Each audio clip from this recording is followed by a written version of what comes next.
Actor and animal activist Lou Wegner is here, and he's got a little fuzzy friends. We're going to get into these little guys' story in just a little bit, but let's talk about yours, because you created an organization, which is called Kids Against Animal Cruelty. You started at a very young age. Why'd you want to put this together? Well, I've always been around animals my whole life. You know, as a little kid, my parents enrolled me in zoo camp, and it focused on the importance of conservation with the wildlife. And then as I grew older... Oh my gosh, look how cute. Oh my goodness, gosh. what a little muffin. So cute. Wow. It's like a little cowboy. Oh, that's zoo camp. I'm on the bottom left. So zoo camp really changed. Oh, there you are, circled there. Yeah. Really had a very profound effect on you. Yeah, it was, you know, it just talked about, you know, like I said, the importance of conservation with the wildlife, and how to really protect animals and help them from going extinct.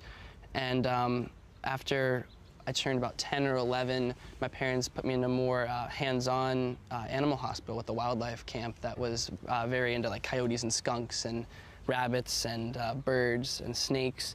And it was all injured animals that would come into this wildlife hospital.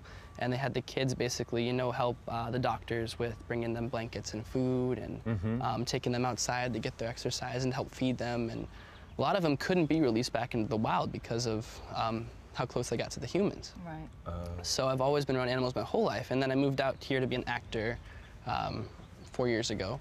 And the first audition I ever had, I had no idea what to put on my resume. So I put, I love animals. And the director fell in love immediately because she volunteers at animal shelters all the time. And so she gave me the job, but then after the job, she got me volunteering at local animal shelters here in Los Angeles. And then, you know, as a kid though, I was 14, I didn't know that when you go to an animal shelter, all these animals have a chance of being euthanized. And millions of animals are being euthanized in US shelters every year. And, you know, as a kid, I thought shelters are a safe place for animals. I mean, this is gonna be so cool. These animals are safe, they're gonna go to loving homes. Little did I realize what happens behind the doors and how many of these animals do not make it. How'd you feel about that? I still, to this day, I walk in, you know, I act all high and mighty, trying to like get the animals safe and be confident for the animals, but then if you go to a shelter and you see me there, and most of the time I'm just sitting at every single cage, just like with my head against the cage, petting all of them and trying to give them treats and just give them comfort and love. And well, you started an organization through your social media to bring awareness to that. So yeah, what we did is I got through these horrors, I got a whole bunch of friends together, and we go on the streets and raise money for shelters, and we go to shelter adoptions and try to hold up signs to say, come to the shelter to adopt these animals. And through an interview one time, I saw in the interview that I was holding a sign, ironically enough, said, we're Kids Against Animal Cruelty. So I was like, oh my God, that's what we should call the group, is Kids Against Animal Cruelty. So we started Kids Against Animal Cruelty with like 40 friends as just a way to keep in contact about shelter events and network animals that are in desperate need of help. And then just over time grew into a global organization now. We have... Well, let's talk about the animals right now that need help this time of year. Yeah. And Easter's coming up and everybody thinks, oh my gosh, wouldn't it be cute to give a bunny to my child? So what are you here to say about that?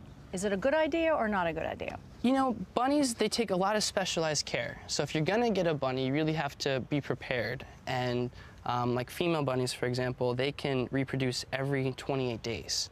So, you know, I think a pair of bunnies can have up to 800 little baby bunnies in a year. Wow. And it's just, if you're gonna get a bunny, you really have to understand the hardships that go into it. Like they're chewers. And the reason for that is because their teeth never stop growing, kind of like rats. So they always need to chew on things. You have to have plenty of play toys, chew toys. You gotta have, they need 75% of their diet is hay. And you always want to make sure, if you're going to get a bunny, that you want to spay or neuter your pets. I mean, and a lot of people say, we only have one rabbit, so why spay or neuter them? And the reason for that is, with male bunnies especially, unneutered male bunnies will become kind of aggressive and territorial as they get older. And both male and female bunnies have an 85% chance, if they are not spayed or neutered, of getting cancer. Well, when you say they get aggressive later on, I kind of want to joke and say, well, it's a bunny. How aggressive can it get? But what kind of behaviors do they?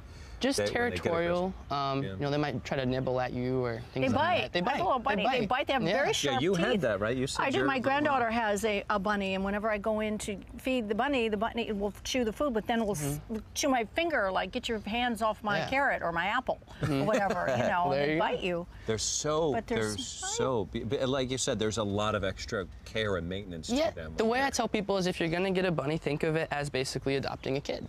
You know, because it takes a lot of specialized care, and you want to treat it as if it is your family. So if you are going to get a bunny, really. How long do they live? How long would they be a pet if you're going to get a little bunny this Easter? How long would you expect that gift to keep giving some child? About 10 years. Probably. Really? They live that long? About 10 years, yeah. Yeah, our bunny's like 7 years old already. Wow. Yeah, they do. You're so cute. Yeah. But also, you have to keep their cages clean. Like we clean the cage like every other day. Yeah. Because they leave little M&Ms everywhere. A lot of them. They're messy little guys. Yeah, they are. And just to be clear, they're not really They're not real M&Ms. Oh, look at the bunny. Tell us about these guys, Lou. Are these are in the shelter? Well, this is Patrick and Soleil, and they came from a rescue called Bunny Love Rescue, and they're an amazing example of people who go to the shelters and take bunnies out and go to this rescue, and they're a great place for people to go and check out bunnies because it is a rescue, and all their bunnies, you know, they come pre-spayed and neutered, they have all their shots, they don't need vaccines, and they also have a lot of information on how to take care of bunnies, and that's the cool thing about bunny rescues like Bunny Love is they give you all the information that you need to take care of a bunny. And but yes, these bunnies came from the East Valley shelter here in Los Angeles, and well, you think you see them, they're so cute, and you think, oh, good, how it's not going to be difficult to take care of them, but it is a huge responsibility. It is, and they are wonderful animals. And if you want to get one, just prepare ahead of time and go to people like Bunny Love Rescue to figure out all the tools you need. Education is key, especially because they are cute as can be. More information on Lou's organization, which is called kidsagainstanimalcruelty.org. Go there and you can pick up some good key facts and interesting notes. And you can also find out how you can adopt these little guys by going to Bunny Love, that's LUV.org. You see it there at the bottom of the screen.